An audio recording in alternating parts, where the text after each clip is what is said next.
Esto es Prisioneros de Zenda.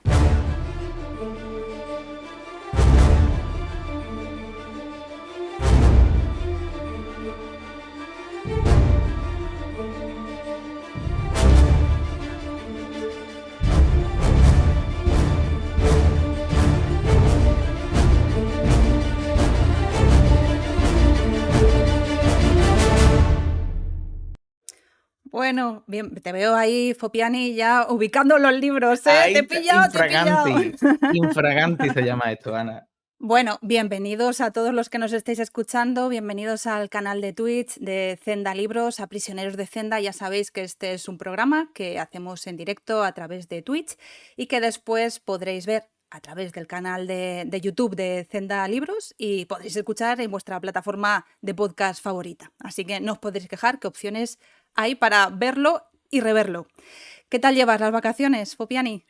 Pues muy bien, Ana, muy bien, mucha calor, pero nos hemos comprado una piscinita de estas baratas que hemos puesto en el jardín y ahí meto los pies y cuando me pongo a leer, ahí es donde meto los pies y me refresco. Para eso dan las ventas de libros, para una piscina. Sí, para ¿Para mucho meter más los no creo pies? que den, ¿eh? Bueno, me alegro. Oye, ¿eres tú muy lector de cómics?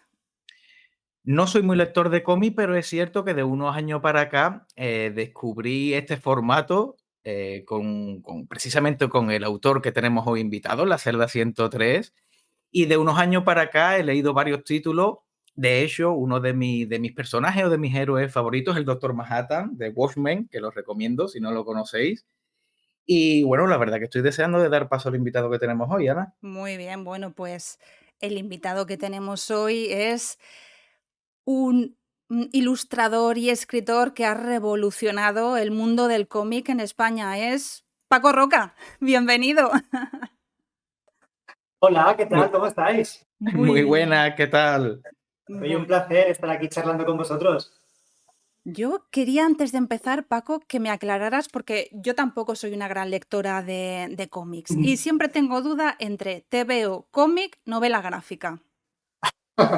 Bueno, empezamos fuerte, porque Estamos... esa es una cuestión, sí, que yo creo que ni tan siquiera los que nos dedicamos al mundo del cómic nos ponemos de acuerdo. Al final yo creo que no tiene mucha importancia, pero es verdad que hay diferencias, ¿no? Entre cómic, entre novela gráfica. La gran cuestión, o también es una tontería, porque yo creo que a los lectores les da igual cómo lo llamemos, pero sí que es verdad que para los autores el término novela gráfica significa en cierta forma el haber conseguido un estatus de libertad de los autores que no existía en la industria del cómic hace años, es decir, hace décadas, no muchas décadas, pero hace mínimo 10 años, la industria del cómic se basaba siempre en lo mismo, en las entregas, en los personajes, en una forma de contar historias, en unos géneros determinados. Y esa era la industria y era muy difícil que los editores te dejasen hacer otro tipo de cosas. Y la novela gráfica, en cierta manera, es esa libertad de autor, ¿no? De poder tratar otros temas con otro tipo de dibujo, con otra forma de narrar y también, ¿no? Con la libertad de usar las páginas que tú quieras usar para contarlo, ¿no? Digamos que básicamente esa podría ser una diferencia. Pero como digo, a los lectores les da igual, que lo llamen como quieran. Podría ser también otra de las diferencias que es una historia que empieza y acaba en un solo tomo y no Sí, partir de esa base de por fascículo, como iban los superhéroes en Estados Unidos y demás. sí, más o menos es lo que intentaba contar, ¿no? Que la industria, de una forma muy resumida, ¿no? Que la industria del cómic ha sido en Estados Unidos con los superhéroes y en Europa, sobre todo en Francia con la BD francesa, eran las series. En Estados Unidos los superhéroes salen cada mes y en Francia, pues bueno, cada 9 meses, cada año, dependiendo, sale un nuevo álbum de la serie que sea, ¿no? Y esa ha sido siempre más o menos la industria, que eran personajes prácticamente inamovibles a lo largo del tiempo. Un ejemplo sería Asterix y Obelix, por ejemplo, ¿no? Pasan los años, incluso mueren los autores y aquello continúa, ¿no? Digamos que esa era la industria. Y como tú bien dices, ¿no? La novela gráfica es también una ruptura con esa serie, ¿no? Con hacer algo en formato más cercano a lo que podría ser una novela. Y yo creo que ese formato, además, ha enganchado a un público como vosotros comentabais, ¿no? Antes de que empezásemos la entrevista, con un público que no era muy aficionado o no era lector de toda la vida de cómics, porque al final los que como yo hemos sido lectores de toda la vida hemos ido pasando de una serie a la otra, de una cosa a la otra, y el formato de novela gráfica, que se parece más a una novela, puedes leer uno un día, otra historia que te apetece leer el mes siguiente o lo que sea, que no hay ninguna conexión ni nada, ¿no? Son historias que acaban y terminan en un único libro. Además, tú sí has comentado eso, ¿no? Que para ti tu trabajo como creador de novelas gráficas, de cómics, se parece más al de un escritor que al de un guionista o o más cercano al de la literatura que al del cine. Pero sí que hay diferencias, porque, claro, tú tienes que hacer Sí, todo el papel que haría un director de arte en una película, el papel que hace un guionista, el que hace el director. O sea, tienes muchos más papeles que los que tiene un escritor, ¿no? Y más conocimientos técnicos. sí, no, los autores y las autoras de cómic estamos, vamos, pluriempleados, ¿no? Porque es verdad que te lo tienes que hacer todo, ¿no? Tienes que ser actor, como tú bien dices, Ana, tienes que ser director, guionista, dibujante, todo, ¿no? Pero la verdad es que cuando trabajas en el cine es lo que, digamos, que lo que más aprecias, ¿no? El trabajo en equipo, porque cada uno se encarga de su faceta y puede ser uno muy bueno en lo suyo y juntas un grupo que hace crecer la historia, ¿no? Pero es verdad que en el mundo del cine, claro, necesitas para eso mucho dinero, coordinar a todo el mundo, que todos quieren remar en la misma dirección, ¿no? Y eso al final, pues bueno, cuesta dinero y tiempo. Sin embargo, el cómic en ese aspecto es muy tedioso, en el que tú te lo tienes que hacer todo y es bastante solitario el trabajo, pero tienes una libertad tanto creativa como, bueno, como económica, por así decirlo, ¿no? Porque no tienes ninguna limitación presupuestaria más que el esfuerzo que tú quieras dedicarle, ¿no? Entonces es verdad que es tedioso, pero es verdad que tenemos una gran libertad creativa. Hablas, Paco, de la libertad creativa, pero bueno, todo tiene su proceso, nadie regala nada. Comenzaste dentro de la ilustración publicitaria, aunque siempre creo que tuviste claro que te querías dedicar al mundo del cómic, y lo hiciste en una revista, en Kiss Comics, ilustrando historietas, digamos, un tanto pornográficas, ¿no? ¿Era eso Un tanto no. ¿Eran realmente los comienzos que tú habías deseado, con los que habías soñado? No. Lo que pasa es que yo creo que hay muchas formas, ¿no? de llegar a abrirte camino, ¿no? Está la de los determinados autores que lo tienen muy claro cuál es la dirección, cuál es el camino y tiene una pared de por medio y darán cabezazos hasta que la echen a. En mi caso, pues bueno, imagino que muchos otros autores ha sido, pues bueno, ir zigzagueando, ¿no? No puedo conseguir lo que quiero porque hay oportunidad de entrar en el mundo del cómic por la pornografía. Pues bueno, no era lo que más me apetecía, lógicamente, pero bueno, pero fue un comienzo. Y la verdad es que no me arrepiento de ello, porque conocía a mucha gente, pues editores como José María Berenguer, el editor de La Cúpula, que bueno, es un personaje clave en la historia del cómic en España, a Hernán Goya, bueno, a muchos dibujantes y guionistas en aquella época. Y es verdad que me sirvió en cierta manera para aprender a ser profesional, ¿no? A saber que tienes que entregar unas páginas, porque bueno, en el cómic como en cualquier otra cosa, podías dedicarle todo el tiempo de tu vida a hacer una única página, pero es la profesionalidad, digamos, la obligación de entregar lo que te hace, pues bueno, saber que ya lo harás mejor la próxima vez, pero que tienes que entregar. Entonces, pues bueno, en cierta manera le estoy agradecido a ese comienzo en el mundo de la pornografía. Claro que sí, fueron los inicios, pero yo creo que a día de hoy has logrado poder trabajar en pijama, ¿no? Que siempre ha sido tu sueño.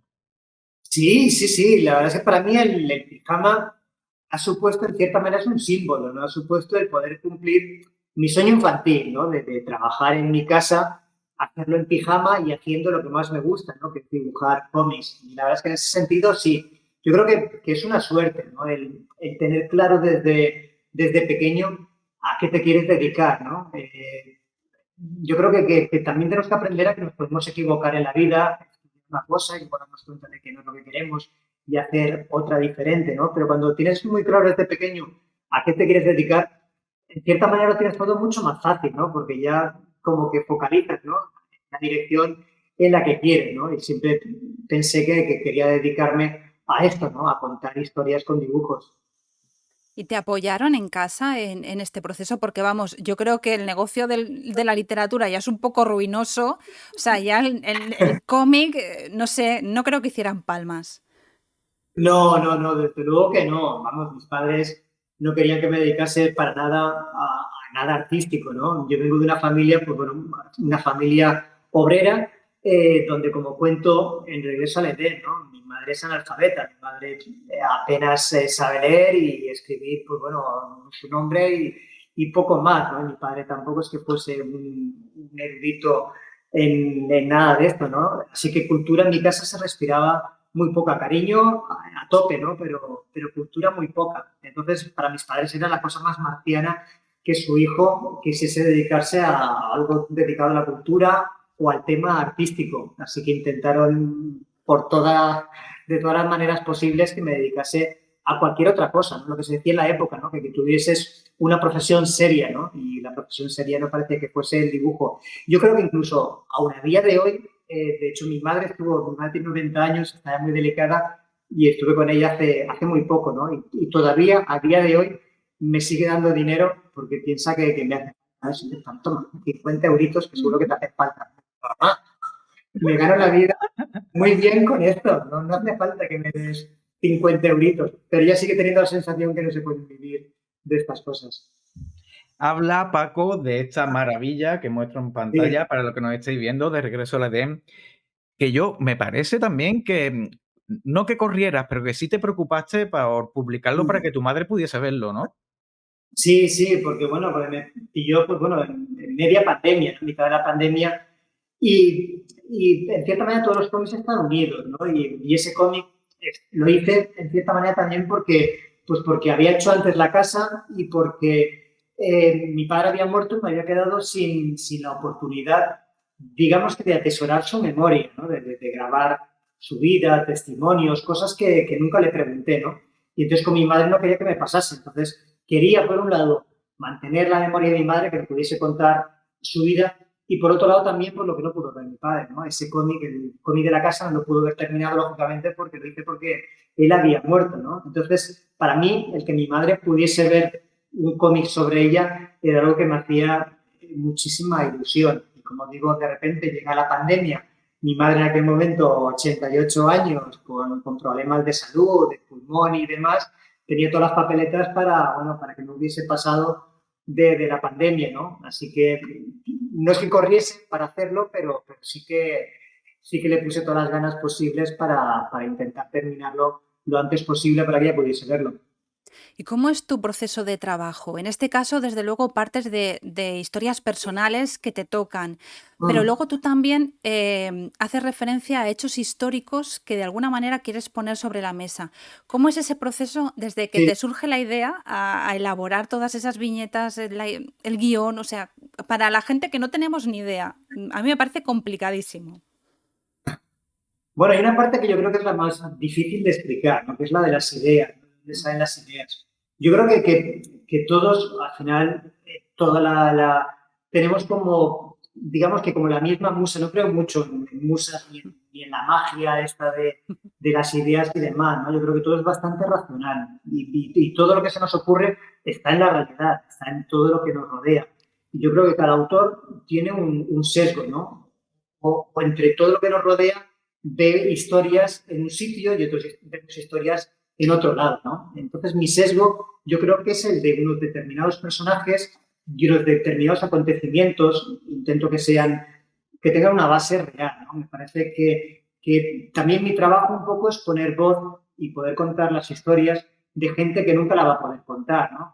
Porque no tiene los medios, porque quizás ya no está aquí y es el hijo el que me cuenta la historia o lo que sea, ¿no? Entonces tengo un sesgo ya hacia ese tipo de historias y también de personajes que sean más o menos perdedores, que sean casi que cualquiera podamos sentirnos identificados con ellos, que hayan luchado, ¿no? por su dignidad, aunque al final hayan perdido. Entonces tienes un sesgo y vas buscando ese tipo de historias. Entonces una vez encuentras esa idea de, mira, pues esto es lo que me apetecería contar, hay una fase que es la documentación, que para mí es importantísimo, porque, bueno, porque mis historias, como habéis dicho, ¿no? Se basan bastante en la realidad. Entonces tienes que construir una especie de decorado que el lector piense que, bueno, que detrás es la realidad, ¿no? Que tú solamente sepas ese decorado que tú estás poniendo, ¿no? Pero tiene que quedar como, bueno, como que tú sabes mucho de lo que estás hablando. Entonces, durante esa fase intento leer, hablar con gente, suelo tener pues ya como unos historiadores de cabecera o unos entendidos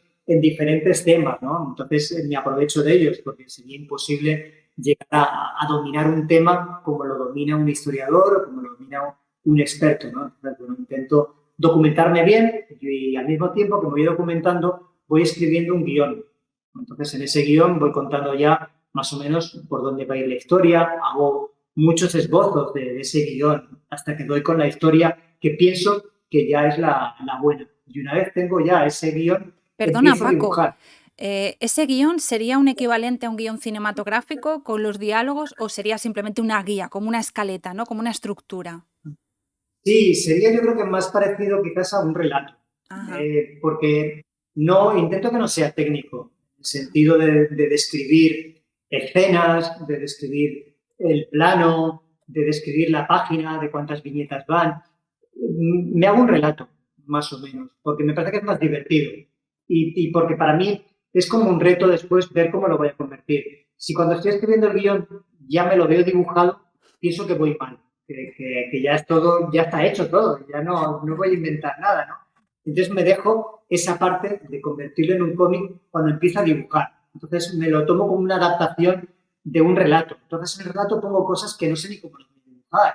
Pues yo qué sé, el personaje olió o el personaje pensó o ese tipo de cosas que no son habituales a la hora de dibujarlas. Entonces luego ya veremos si soy capaz de ponerlas o directamente lo tacho del guión y me olvido de ello, ¿no? Pero es en esa parte de los bocetos, una vez hecho el relato, ese guión, cuando realmente empiezas a convertirlo en un cómic, ¿no? En un cómic, al igual que una novela, todo lo que haces tiene un sentido. La cantidad de viñetas que pongas en una página, qué información vaya en cada página, el punto de vista que utilices dentro de cada viñeta, el acting de los personajes, digamos que todo eso va sumando, ¿no? Y si utilizas todas esas armas que tenemos los dibujantes de cómics a la hora de dibujar, si las utilizamos bien, pues nuestra historia crece, ¿no? Y si no, pues son balas que vamos perdiendo. Hablas, Paco, de la documentación, que es muy profunda. Hablas de los personajes, que son fantásticos. Pero hay algo en tu obra Mm, que siempre me ha llamado mucho la atención. Y me gustaría que lo supieran, lo que nos estén oyendo. Hay una canción que es Aquellas pequeñas cosas de Mercedes Sosa, que yo la escuché de Serrat, que a fin de cuentas casi que pone un nudo en la garganta, que es lo que tú consigues con tus libros, con tus sí, cómics, que es hablar de los elementos rutinarios, de la vida misma, de las cosas que vemos día a día, a las que no prestamos atención, pero que cuando perdemos un segundo, un minuto por reflexionar sobre ello, nos hacen saltar las lágrimas. Y eso lo he encontrado en todas las obras que he leído tuya, Paco. ¿Cómo consigues qué que bueno. ese sentimentalismo esté tan presente en las historias que cuentas? La verdad es que no lo sé. Yo creo que hay como dos tipos resumiendo mucho, ¿no? Dos tipos de historias. Unas son las que nos atrapan porque lo que nos cuentan es algo grandioso que nunca viviremos. Podría ser más bien el caso de los frutos del azar, por ejemplo, o yo qué sé, una película de una invasión alienígena, o yo qué sé, cosas de estas grandilocuentes, ¿no? Nos enganchan porque nunca viviremos una situación así y queremos saber, ¿no? Qué les va a pasar a los personajes. Y por otro lado, son las historias que nos gustan porque conocemos de lo que hablan, ¿no? Porque hablan de cosas que en cierta manera hemos sentido, ¿no? O sabemos que hemos sentido o creemos que vamos a sentir en alguna ocasión. Entonces, mis historias creo que se mueven más en ese terreno, ¿no? En el que si, cuando cuento, yo qué sé, el argumento a alguien, ¿no? De algunos de mis cómics, hasta yo mismo me avergüenza, ¿no? Porque ya sé que esto no suena interesante, ¿no? Porque no tiene nada, ¿no? Pues tres hermanos que quieren vender una casa, una niña en plena posguerra. O sea, son historias que, o sea, vamos, no me lo compro ni de casualidad, ¿no? Entonces, yo creo que si funcionan es precisamente por eso, ¿no? Porque lo que te están contando, todos en cierta forma lo hemos sentido de alguna manera, ¿no? Y de hecho, yo creo que en muchas ocasiones cuando un lector o una lectora me dice que le ha gustado mi historia, muchas veces va más allá, ¿no? Dicen, pues me gustó Arrugas porque me recordó a mi abuelo o a no sé qué, que está en una residencia o mismo tal, y está poniendo una parte que no está en lo que yo he contado, es una parte que está poniendo él, ¿no? Entonces yo creo que este tipo de historias que hablan de lo cotidiano, lo que abren es una puerta, ¿no? A que nosotros ahí hagamos crecer, ¿no? Dentro de nosotros esas historias. Hablas de arrugas, que es esta Mm. maravilla que tengo aquí. Hay algo que me llama bastante la atención, fue la obra que te encumbró, diría yo, te hizo ganar varios premios, pero hay algo que me sorprendió y es que primero lo tuviste que publicar en Francia Sí, y luego se publicó en sí. España. ¿A qué se debe esto, Paco? ¿Por qué los ilustradores españoles tienen que ir primero al extranjero para luego publicar en España? Es que el mundo del cómic en algunas cosas es una rareza, ¿no? En otras, claro, es un medio más, pero en otras tiene sus rarezas dentro de la industria, ¿no? Digamos que en la novela lo normal es que los autores publiquen en su propio país, ¿no? O sea, hay muy pocos casos de un escritor o una escritora que se vaya, o sea, escribiendo en su idioma, se vaya a otro país a publicar, ¿no? A que le traduzcan y que lo publiquen, ¿no? Eso sería una rareza. De cierta manera, ocurre en el mundo del cine, o sea, muchos directores españoles se van a Hollywood, por ejemplo, ¿no? En el mundo del cine, digamos que sería más normal. En el mundo del cómic ocurre esto también, ¿no? Que los autores se tienen que ir para poder vivir de ello a la industria más potente, ¿no? Y en este caso, pues el cine es Hollywood, en el mundo del cómic es Francia, ¿no? O Estados Unidos para los superhéroes, que también suele ser Francia. Entonces, bueno, en mi caso, pues también, ¿no? Quería poder vivir de los cómics y como en España, pues las ventas eran muy pequeñas, con lo cual los adelantos que te pagaban las editoriales eran muy pequeños, pensé en seguir pues el camino de muchísimos autores españoles y autoras, ¿no? Que se han ido a Francia y allí han hecho su carrera. Digamos que quizás lo más extraño en mi caso es que justamente ese cómic que había hecho, que es Arrugas, que lo había hecho para el mercado francés, en Francia funcionó bien, pero donde mejor funcionó fue en España. En España de repente se convirtió en un bestseller dentro del mundo del cómic.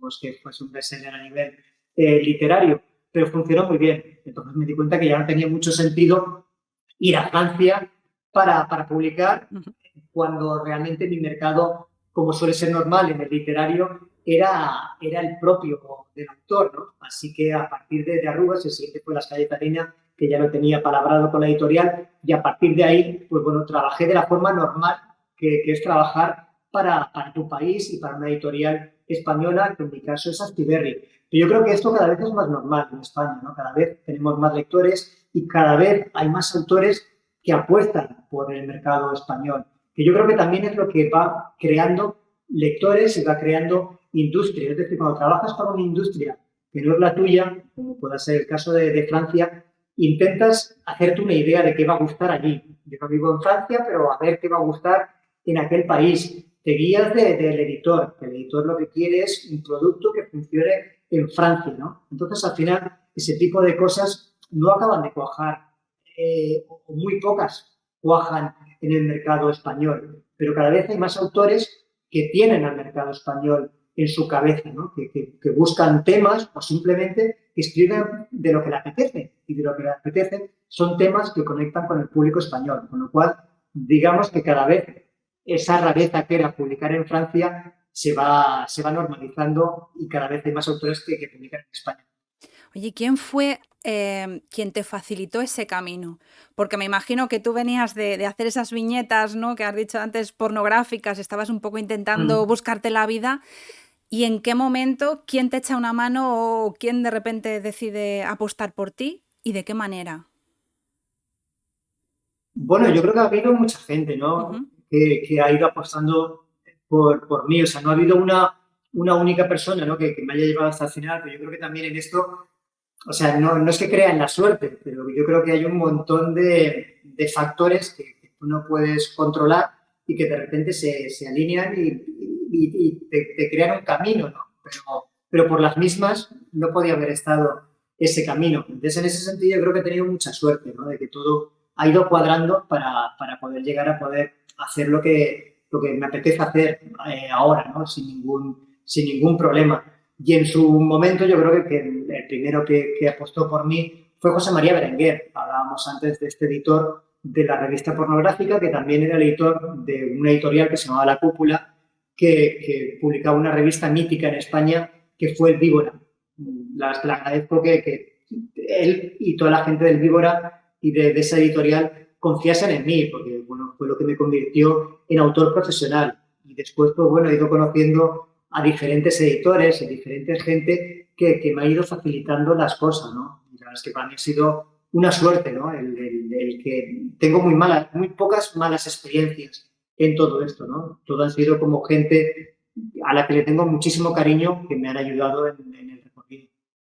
Ujú. ¿Cómo crees que en la actualidad, cada vez me da la sensación de que el cómic está dentro de un mercado más generalista? Los lectores que antes no leíamos cómics, gracias a autores como tú, hoy día sí los leemos. Hoy día no es difícil encontrar cómic en cualquier librería. En los años 90 eso era bastante más difícil. ¿Cree que este camino ascendente seguirá en las nuevas generaciones que están siempre pendientes de lo inmediato, del lenguaje visual? Yo creo que para las nuevas generaciones, la novela gráfica o el cómic, yo creo que puede seguir apuntando alto, ¿no? Yo creo que sí. Si nos fijamos, por ejemplo, en la cantidad de niños, niñas, adolescentes que leen manga, o sea, es una barbaridad. O sea, más de lo que en mi generación leían superhéroes. Con lo cual, tienen ya el tema visual y el lenguaje del cómic ya lo tienen muy interiorizado. Por otro lado, cada vez más el cómic, y gracias a, sobre todo, pues lo que hablamos, ¿no? Al formato novela gráfica, cada vez más el cómic está presente en el colegio y en los institutos, porque es una buena forma de lectura, ¿no? Al igual que lo es el cine o lo pueda ser la novela, pues el mundo del cómic está entrando también ahí, ¿no? Como una forma más de dar a conocer determinados temas o simplemente interesarnos por la lectura, ¿no? Y también, como bien decía, ¿no? Cada vez más nuestro público es más generalista. Había una cosa que convertía al cómic también en otra rareza, ¿no? Es que tenemos muchas rarezas, hemos tenido muchas rarezas, imagino que como todas las disciplinas, ¿no?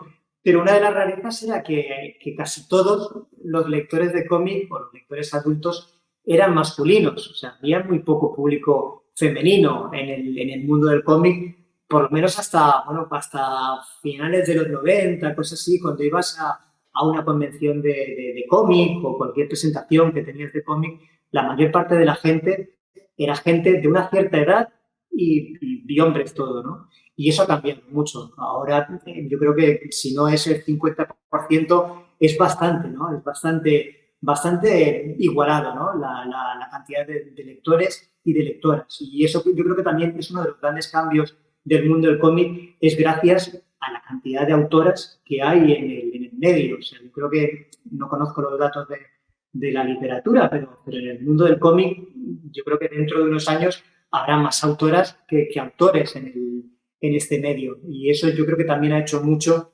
para la normalización del cómic y para que el futuro, pues bueno, parezca que es prometedor. Ujú. Has hablado también antes un poco de que las cifras aquí en España, bueno, estaban subiendo, pero que eran bajas.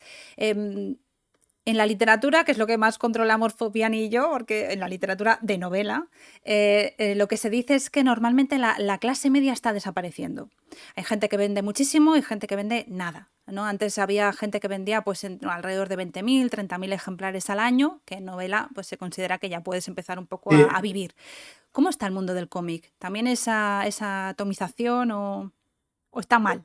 Yo creo que es muy Yo creo que al igual que en la literatura, y además es un debate que muchas veces tenemos entre los autores, ¿no? de cómic, y es bueno, que cobramos poco por lo que hacemos, que se vende poco. Imagino que todos, ¿no? Los escritores cuando se juntan también se quejarán de estas cosas, los músicos ahora también, ¿no? Y al final es que te das cuenta que vivir de la cultura en general es difícil, pero ya no solamente en España, que a veces también nos quejamos siempre de que España, tal, de que aquí siempre vamos por detrás en general. Creo que a nivel mundial vivir de la cultura es difícil. En algunos países, por más tradición de lo que sea, pues se vende más, pero tampoco mucho más. Tampoco hay países que sean el paraíso de la cultura ni nada de esto. O sea, me imagino que en Estados Unidos, que son mucha población y todos en la misma lengua, pues igual es más fácil, ¿no? Poder vivir de la cultura, aunque también lo dudo, ¿no? Entonces, en general es difícil. En el mundo del cómic, pues ocurre un poco lo mismo. Las ventas son pequeñas, con lo cual, pues bueno,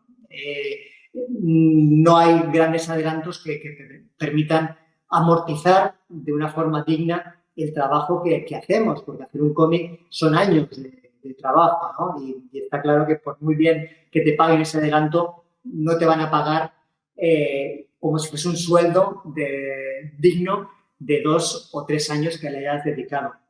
Pero quizás es que yo creo que los autores, ya sea de literatura, de cómics o de música, digamos que tenemos una necesidad por crear. Sin embargo, los lectores no tienen una necesidad, en muchos casos, o la gente no tiene una necesidad de leer. Entonces, pues bueno, nosotros seguiremos creando, haya muchos lectores o no haya muchos lectores al otro lado, porque es no sé si es una vocación, pero es una necesidad que tenemos, ¿no? Entonces, pues bueno, yo creo que siempre habrá autores y autoras, creo que en el mismo número, independientemente de los lectores que haya, que también yo creo que en el fondo se van manteniendo siempre, que también esta idea, ¿no? que siempre se tiene, ¿no? De que las nuevas generaciones leen poco, yo creo que este es un comentario que se lleva haciendo, vamos, desde Toda el la siglo vida. XIX. Paco, ¿y cómo fue la experiencia, la responsabilidad de trabajar sobre Batman?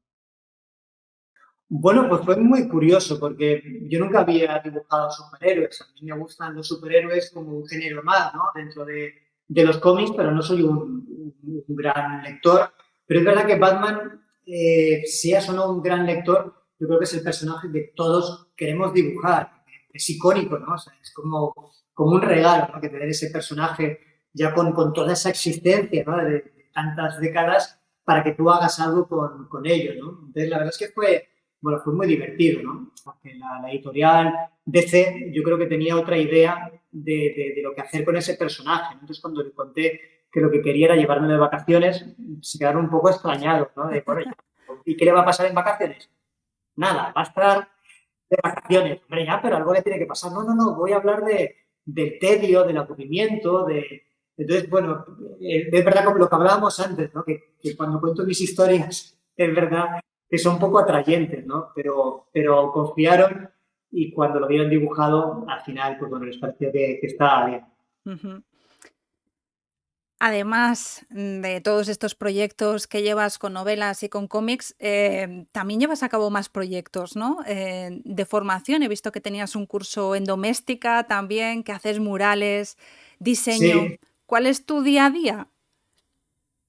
bueno, mi día a día ideal es estar trabajando, ¿no? Que parece una tontería, pero no siempre es posible, ¿no? Porque al final te sientes un poco como una especie de estos artistas de circo, ¿no? Que tenían sobre unos pinchos, ¿no? Tenían como unos platos y van de lado a lado moviéndolos todos.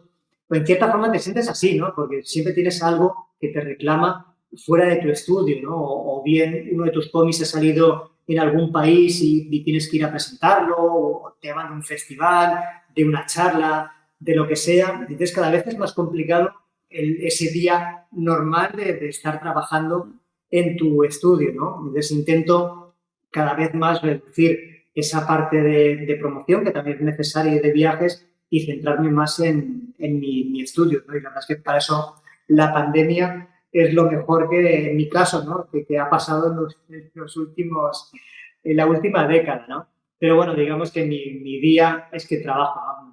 Me levanto pronto y me pongo a trabajar, ¿no? Intento, pues, bueno, compaginar por la mañana, que pienso que estoy como más productivo, pues lo dedico a determinadas cosas, o de guión, o cosas más creativas, y por la tarde, pues a otras partes más mecánicas, o algunos encargos, ¿no? Que al final, pues bueno, como decíamos también, es un equilibrio, ¿no? En el mundo de la literatura, digamos que pues muchos escritores compaginan sus novelas con las clases, o lo compaginan.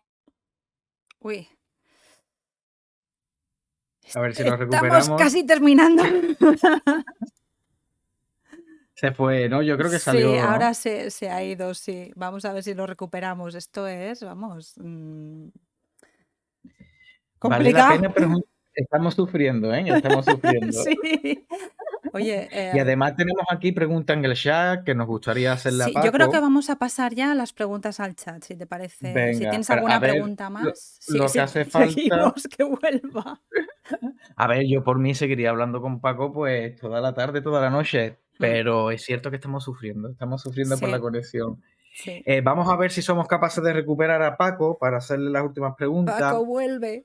Paco me dice que está. Estoy en el campo, estoy en la casa del cómic de la casa. Entonces esto está Voy. en mitad de la montaña y parece que hay mala conexión. Ahí estoy, Está aquí, justamente. está en la casa de esta En maravilla, la de casa. esta obra. Sí, sí, yo creo que todos los cómics, en cierta manera, que cambian. Y sería como una pérdida de tiempo si un autor fuese el mismo cuando empieza un trabajo a cuando lo termina, ¿no? Y quizás el que más me ha cambiado de principio a fin ha sido la casa, que yo la hice empezando a odiar esta casa en la que estoy, por todo lo que cuento en ese cómic, y he acabado siendo, pues como contaba al principio, ¿no? Se ha convertido esto en como el refugio de Superman ahí en el Polo Norte, ¿no? En mi burbuja de tranquilidad y vamos, estoy aquí encantado de estar en esta casa, pero lo malo es que tiene mala conexión. Bueno, pues vamos a pasar ya a las preguntas del chat. De maravilla, A ver qué nos de cuentan. maravilla. A ver qué nos habéis dejado por aquí. Vale, Lola Molinera nos pregunta cómo fue trabajar con Amenábar en La Fortuna. Pues la verdad es que he tenido más relación con Amenábar después de la serie que antes de la serie, porque la serie pilló además en plena pandemia también, ¿no? Y no pude asistir al rodaje, crearon como un grupo burbuja y la verdad es que, bueno, que prácticamente fue de estar hablando unos meses antes del proyecto a prácticamente ya verla terminada, ¿no? Pero es verdad que a partir de ahí hemos mantenido la relación y la amistad y demás, y me parece un tipo encantador y súper humilde y súper con la intención de querer ser muy fiel al cómic, ¿no? Que dice, bueno, tú podrías hacer lo que quieras, eres amenaza, ¿eh? Pero no, o sea, todo con una seriedad y con un respeto hacia el trabajo que hemos hecho Guillermo Corral y yo, bueno, que es de admirar y no he tenido ningún problema con él. Y como digo, la verdad es que me encanta cuando te ves involucrado en algún trabajo y cuando termina acabas teniendo una cierta relación de amistad, ¿no? Creo que es lo mejor y me ha pasado en determinadas cosas, pues con Guillermo Corral, por ejemplo, con otra gente con la que he colaborado, con Ignacio Ferreras, por ejemplo, que es el director de Arrugas, que se han convertido en amigos, ¿no? Después de haber trabajado con ellos y al final yo creo que es lo más bonito, ¿no? El que pase algo así. Es lo mejor que podemos ganar después de todo esto, que son las personas con las que nos Sí, cruzamos a lo largo de nuestra carrera. Y me alegro de que también te hayas cruzado con muy buenas personas y buenos profesionales. Desmitificador pregunta, ¿para cuándo una continuación del Tesoro del Cisne Negro? bueno, pues mira, es algo que le estamos dando vueltas, Ah, sí. Guillermo. Sí, sí, sí, sí. Sí, lo que pasa es que Guillermo, pues bueno, ahora es embajador, anda por ahí por Europa muy ocupado. Y entonces, pues bueno, tiene poco tiempo. Yo también ando liado con otros proyectos, pero poco a poco le vamos dando forma a continuar con el personaje de Alex Ventura. O sea que dentro de unos años puede que tengamos algo nuevo. Y ya por último, María Jesús pregunta, ¿cree que se comprende igual una obra como La Casa en otros países? Viendo que es bastante costumbrista en España y demás, ¿crees que puede entenderse Sí, igual de bien? sí, es algo que también a mí me sorprende siempre. O sea, cuando estoy dibujando algo, siempre pienso, ¿no? En cómo va a ser leído, si se va a entender, porque al final, digamos que ya tienes como una red de países donde todo Uy, canta, uy. todo lo que hay. Y Pixar es uno de esos que. ¿Hola? Vamos, ¿Sí? vamos, te ¿No? recuperamos, te recuperamos. Ah, vale, vale, bien, bien, pues voy rápido antes de que se corte. Y la casa justamente se ha publicado, es de los que más países se ha publicado desde Japón, Corea, de Estados Unidos, no sé si es Turquía, o sea, en países que no te lo esperarías a priori, ¿no? Y me sigue sorprendiendo porque, como tú dices, es una cosa bastante, o como preguntaban, es bastante localista, pero yo creo que se une con lo que, pues no sé si lo has dicho Ana o lo ha dicho Daniel, que al final, pues bueno, son historias yo creo que universales, ¿no? Están hablando de sentimientos y aunque cambie un poco el lugar, el entorno de la historia, digamos que los sentimientos son los mismos en cualquier país del mundo. Todos en cualquier país del mundo tienen padres y cuando se muere un padre y tienes que vaciar esa casa familiar, te enfrentas a lo mismo. Y nada, bueno, yo creo que vamos a ir cortando, ¿no, Ana? Sí, recomiéndanos un libro, Paco. Bueno, pues mira, me acabo de leer para un tema que no sé bueno, un tema, una novela que me ha parecido, vamos, no la conocía de nada y me ha parecido una de las grandes novelas españolas y se llama Los Enanos, que es de Concha Alonso, puede ser, incluso la autora es como una rareza porque estuve buscando un poco, me gustó tanto la novela que quise saber más de la autora y tiene también una vida interesantísima y esa novela Los Enanos me pareció una obra maestra de esas, bueno, invisibilizadas, ¿no? Me imagino que por ser autora. Yo no la conozco. ¿De qué época es, Paco, esta novela? Pues es de los 50 y algo, Ajá. 60. Entiendo que es para alguna historia que estás preparando, porque desde 2020 ¿en qué estás No, trabajando? me ¿No? lo retiro lo dicho, me lo pasaron, léete lo que te va a gustar. O sea, no entro ahí porque si no sería muy difícil de explicar. Léete lo que yo creo que te va a gustar, tal, y la verdad es que sí, que fue una de esas recomendaciones que, joder, no, vamos, me sorprendió mucho, sobre todo cuando la pones en contexto, ¿no? Cuando ves la época en la que fue escrita Mm. y lo que cuenta, ¿no? Y te quedas como bastante sorprendido y además del contexto, que te sorprende por el contexto, me parece que es una gran novela. Ujú. Oye, ¿para cuándo va a haber una nueva obra? Pues la verdad es que no me dejan mucho trabajar. Entonces llevo un cómic a medias y lo llevo con mucho retraso. Es un cómic de muchas páginas, también de tema histórico, con muchos matices, que no quiero meter la pata y demás, y me está llevando un poco de tiempo, pero espero que para finales del 23 espero tenerlo terminado. Ujú. A mí me gustaría terminar con unas frases que escribía Fernando Marías en el epílogo de La Casa. Y dice así: a medida que envejezco siento que el último tema de la literatura y probablemente de todo lo demás es el paso del tiempo. Y La Casa, que es el libro que un chico quiso dibujar para su padre muerto, es el libro que ha permitido a Paco Roca dibujar el tiempo que se va o que se fue o que se irá. Me parecen unas palabras preciosas, Vaya, pues me van a lamentablemente. salir las lágrimas. Qué lástima, Fernando Marías. Sí, la verdad es que siempre estaba, ¿no? En todos los proyectos de quien le pedía o quien se entusiasmaba enseguida con todo, ¿no? Lo que le rodeaba y... Sí, la verdad es que como escritor me encantaba y luego como persona, una persona entrañable, súper vital y que siempre estaba con mil proyectos y como tú dices, ¿no? Que siempre estaba encantado de participar y de ayudar a quien hiciese falta. Ujú. Pues con estas palabras de Fernando nos despedimos, Paco. Muchas gracias. Nada, y un placer y siento, bueno, todos estos cortes.